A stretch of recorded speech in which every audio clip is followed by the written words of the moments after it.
매일 성경과 함께하는 오늘의 큐티 시간입니다.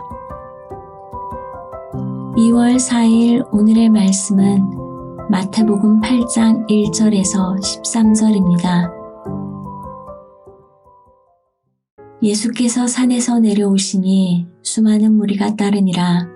한 나병 환자가 나와 절하며 이르되 주여 원하시면 저를 깨끗하게 하실 수 있나이다 하거늘 예수께서 손을 내밀어 그에게 대시며 이르시되 내가 원하노니 깨끗함을 받으라 하시니 즉시 그의 나병이 깨끗하여진지라. 예수께서 이르시되 삼가 아무에게도 이르지 말고 다만 가서 제사장에게 내 몸을 보이고 모세가 명한 예물을 드려 그들에게 입증하라 하시니라. 예수께서 가버나움에 들어가시니 한 백부장이 나와 간구하여 이르되 주여 내 하인이 중풍병으로 집에 누워 몹시 괴로워하나이다. 이르시되 내가 가서 고쳐주리라. 백부장이 대답하여 이르되 주여 내 집에 들어오심을 나는 감당하지 못하겠사오니 다만 말씀으로만 하옵소서. 그러면 내 하인이 낫겠사옵나이다. 나도 남의 수하에 있는 사람이요 내 아래에도 군사가 있으니 이더러 가라 하면 가고 저더러 오라 하면 오고 내 종더러 이것을 하라 하면 하나이다. 예수께서 들으시고 놀랍게 여겨 따르는 자들에게 이르시되 내가 진실로 너희에게 이르노니 이스라엘 중 아무에게서도 이만한 믿음을 보지 못하였노라. 또 너희에게 이르노니 동서로부터 많은 사람이 이르러 아브라함과 이삭과 야곱과 함께 천국에 앉으려니와 그 나라의 본 자손들은 바깥 어두운 데 쫓겨나 거기서 울며 이를 갈게 되리라. 예수께서 백부장에게 이르시되 가라 내 믿은 대로 될지어다 하시니 그 즉시 하인이 나으니라.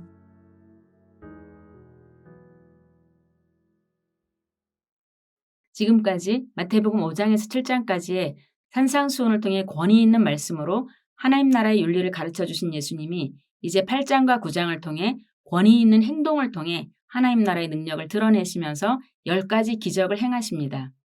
마태복음을 주석한 책들은 여기서의 10가지 기적을 출애굽 당시에 이집트에서 하나님이 행하신 10가지 재앙과 비교하여 설명합니다. 즉 마태는 10가지 기적을 통해서 10가지 재앙의 심판을 넘어서는 새 시대의 도래, 하나님 나라의 새로운 질서를 보여주고 있다는 설명입니다. 우리가 산상수훈 다음으로 예수님의 이 기적들을 묵상하면서 하나님 나라가 권위 있는 말씀과 함께 권위 있는 행동으로 우리 앞에 아름답게 실현되고 있음을 확인할 수 있을 것입니다. 먼저 1절 4절에 한 문둥병자를 깨끗하게 고쳐주신 기적이 나옵니다. 문둥병자는 사회적으로는 죽은 사람과 다를 바 없는 단절과 소외 속에서 완전히 지워진 존재였습니다.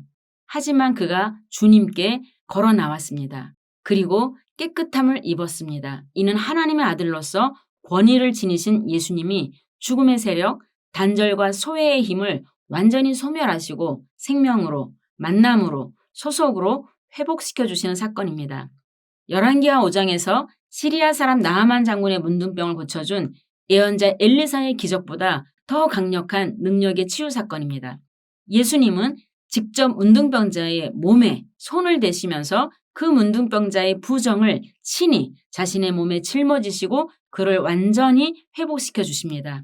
그리고 그가 떨어져 나온 공동체 속으로 다시 들어가 공동체의 당당한 일원이 될 수 있는 그 떳떳한 길을 마련해 주십니다.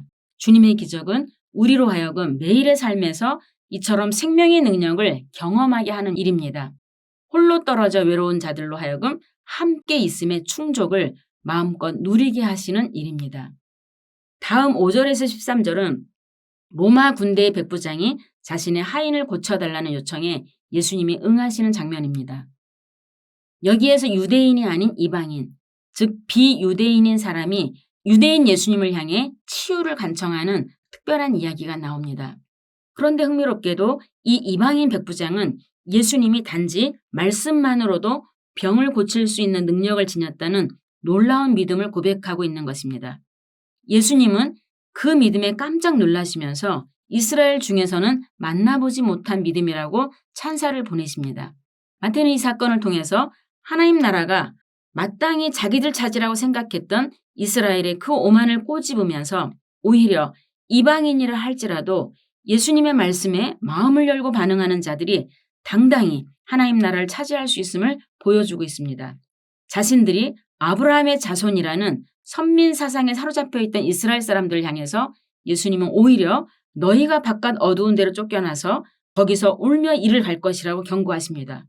그리고 사람들의 출신이나 신분 그런 것과 상관없이 하나님의 말씀을 듣고 믿는 백성이 그 새로운 백성들이 나와서 당당히 그 자리를 차지할 것이라고 말씀하고 계십니다. 그러면 하나님 나라의 잔치에 참석할 수 있는 이 백부장은 어떤 사람이었습니까? 예수님의 말씀처럼 그는 먼저 믿음의 사람이었습니다.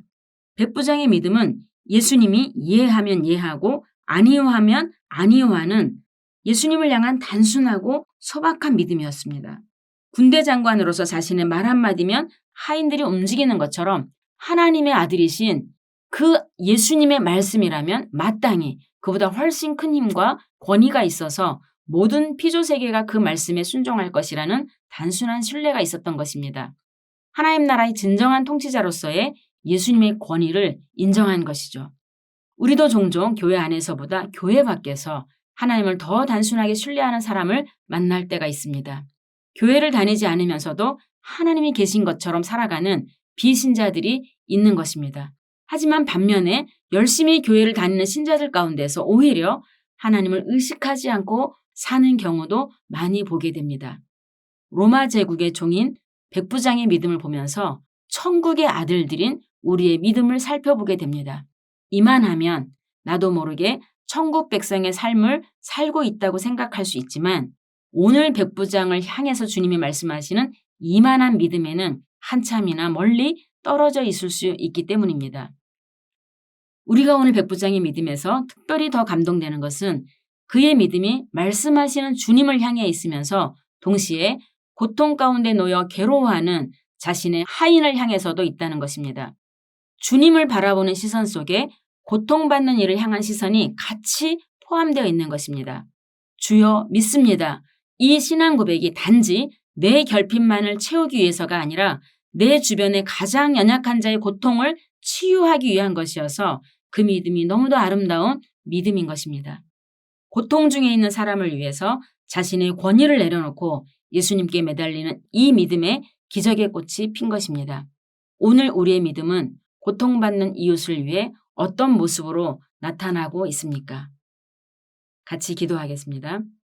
하나님 나라의 권위 있는 말씀과 함께 권위 있는 행동으로 우리에게 다가오신 주님, 주님을 믿고 따르는 우리 역시 오늘 우리가 사는 곳에서 주님의 가르침과 함께 주님의 성품을 드러내는 삶을 살기를 원합니다.